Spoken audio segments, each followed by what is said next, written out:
Hungarian Folk Tales. The Salt Princess.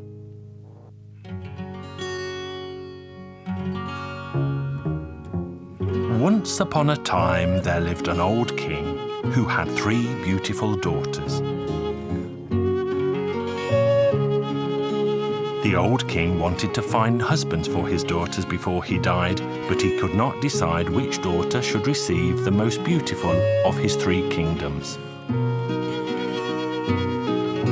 So he decided to give his most beautiful kingdom to the daughter who loved him the most.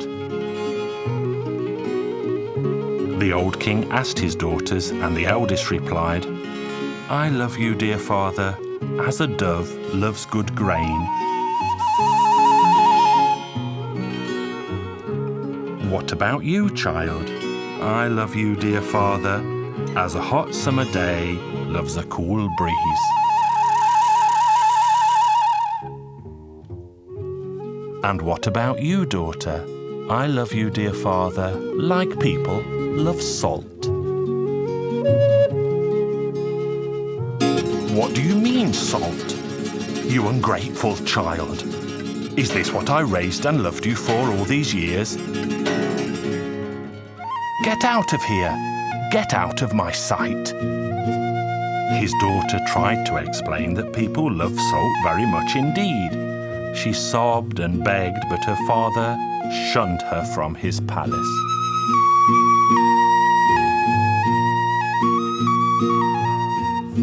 The poor princess walked and walked. She was terribly sad. She walked until she reached a vast forest. There she found a large hollow tree, and she hid herself inside it. She lived by gathering delicious nuts and ripe berries from the green forest.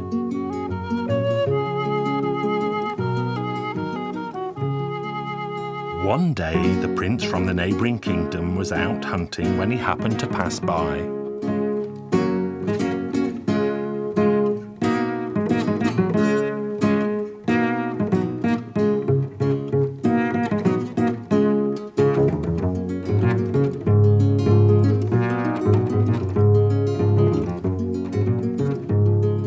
He was chasing a deer when he spotted the princess. But when she saw the prince, she hid in a hollow tree. The handsome prince soon found the tree and shouted into the hollow, "Who is in there?" But the princess refused to reply. "Who is in there? Speak up." "Speak up or I'll shoot." The terrified princess eventually appeared. She was so beautiful, but she could not stop crying. The prince was so overcome that he embraced the sad princess, sat her high on his horse, and took her home to his palace.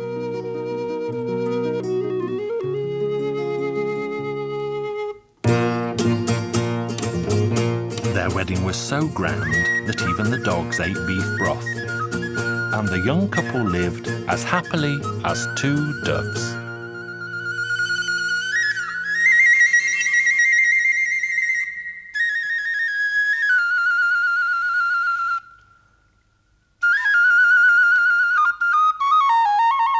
Time passed until the young king asked his bride one day, "Tell me, why did your father chase you away?" "Because I told him that I loved him like people love salt." "Why, is that all?"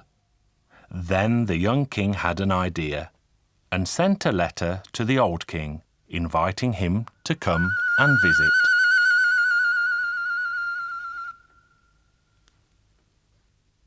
The old king came the very next day in a golden carriage. The young king led him to his grandest chamber and sat him down at the table.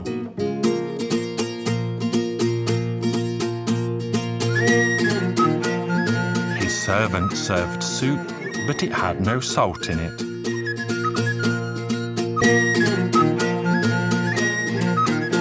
And the meat had no flavour either.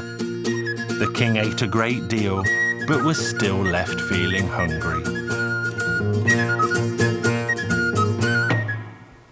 He remained silent for a while, but eventually had to speak. "What kind of cook do you have, son? Who makes food with no salt?" "I heard you don't like salt, sire." "Who told you that?" "Why, your daughter, of course."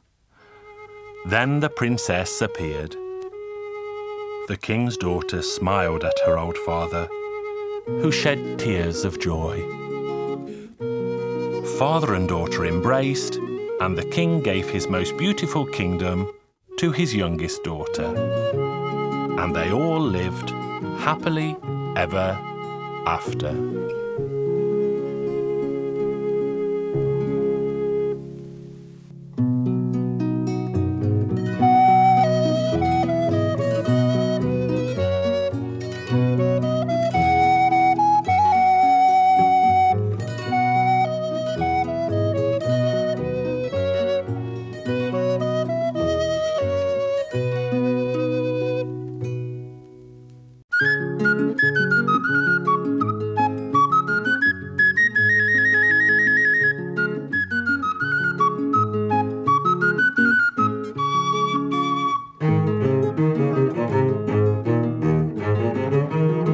Hungarian Folk Tales.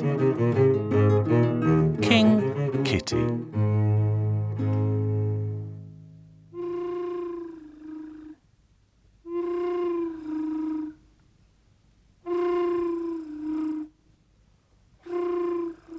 Once upon a time there lived a poor old woman, and she had a cat. The cat was so greedy that he poked his nose into every jug and jar.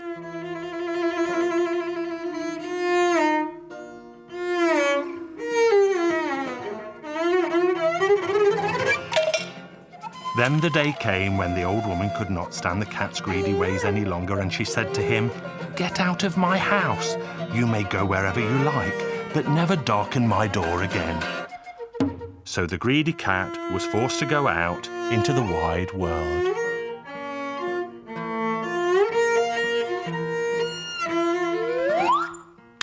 The cat walked until he came to a bridge, where he sat and gave a sad meow.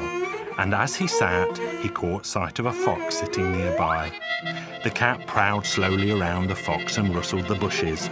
The fox was terrified, as he had never seen a cat before, and the cat was terrified because he had never seen a fox before, so they both just stood there shaking.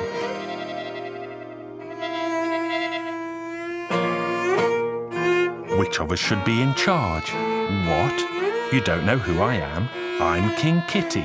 All the animals are afraid of me. "Oh, I am ashamed to say that I have never heard of you before," the fox confessed, and immediately invited King Kitty to his humble home for a sumptuous supper of chicken, duck, goose, and anything else he could find. "Please eat more, Your Majesty. Make yourself at home."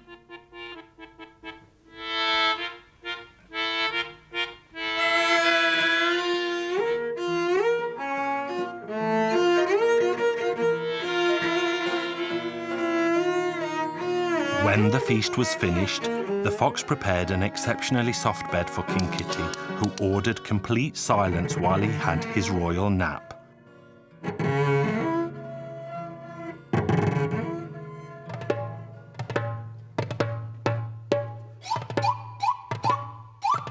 "Get away from here! Don't you know that King Kitty is sleeping in my house? If you wake him now, he's sure to have you executed."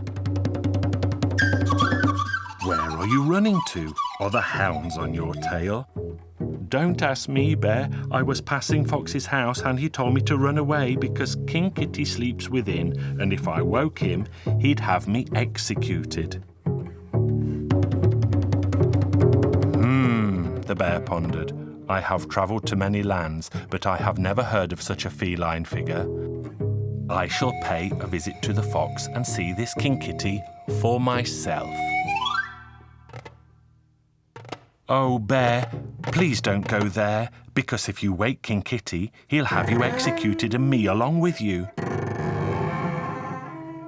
This frightened the bear, who ran and ran until he reached the rabbit. Oh my, what will happen if King Kitty wakes up and walks out into the forest?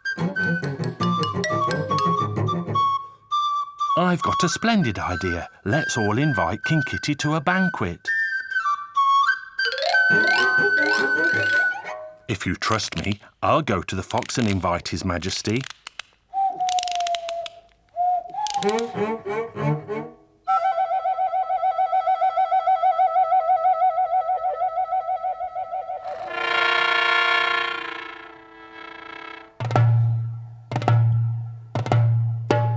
All right, I'll go to see if King Kitty is awake, and I'll inform him of your wish.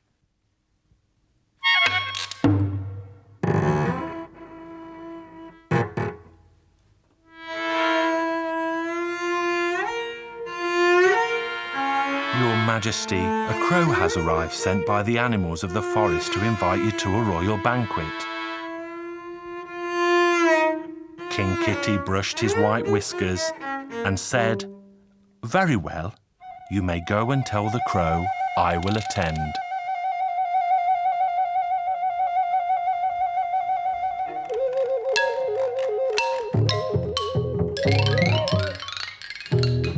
As evening came, King Kitty began to make himself ready. He waxed his whiskers and left in the company of his host the fox. The crow met them to show the way, but the crow was too scared to fly down to the ground, and so instead he flew from tree to tree and called, "This way, please, this way, please." The other animals soon sighted King Kitty arriving with the fox. "Oh dearie me, here comes King Kitty. He'll skewer me on his spiky whiskers." But all of a sudden the animals took fright and fled to all four corners of the forest. And if these foolish animals had not run away, my story would have lasted longer still.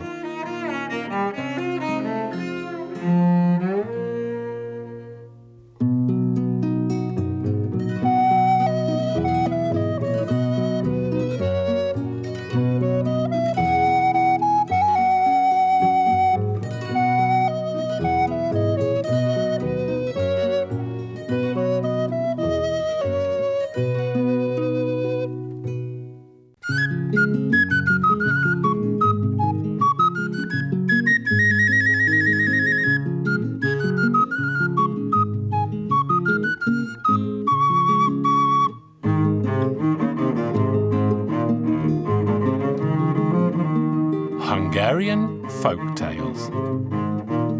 Brother Fox.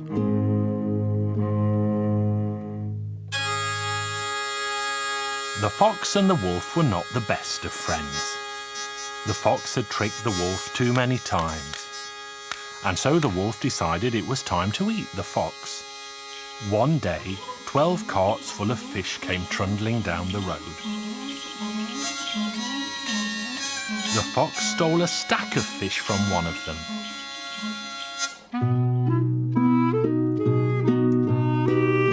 The wolf went to the fox's hole and shouted in, "You know, Brother Fox, I'm going to eat you now because you have cheated me so many times."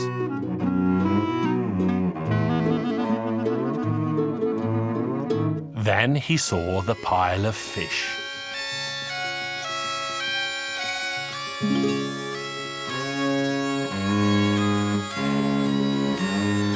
"But give me some of that fish first, Brother Fox." "All right, I'll give you a couple."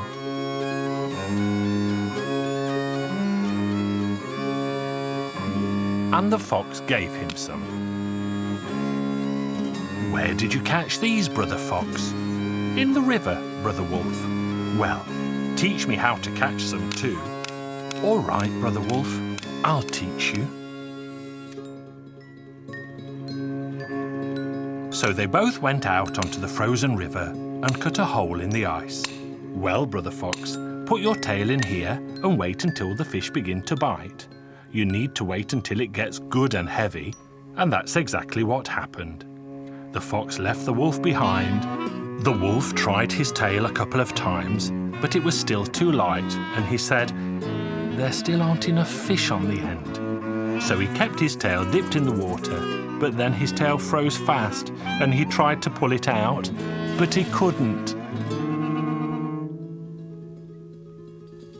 When the women went down to the river the next morning, they saw the wolf and they beat him with big sticks. The wolf leapt about until his tail tore off, and he ran away in anger.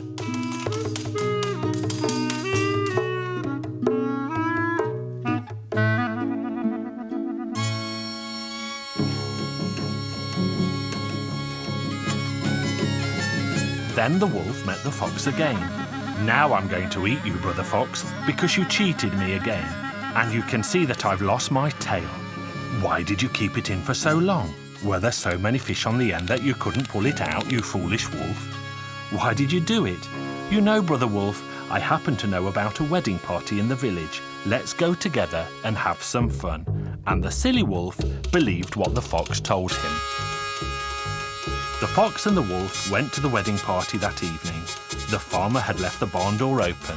The fox said, "Don't make any noise, because the people at the party will hear you and kill you." They both started to eat.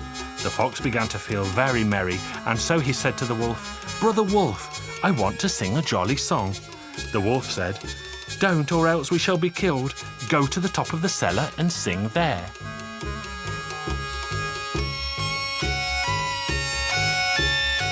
The fox started to sing so loudly that all the people came out from the party.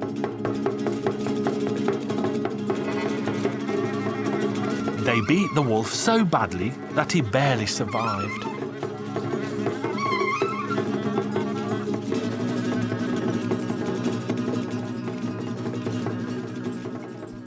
The fox had a brilliant idea and rolled in tar in the hen's trough. The tar froze on the fox and looked just like bone sticking out of his skin. Then he went to the road where he knew the wolf would pass. He lay in his way and started to groan and moan in pain.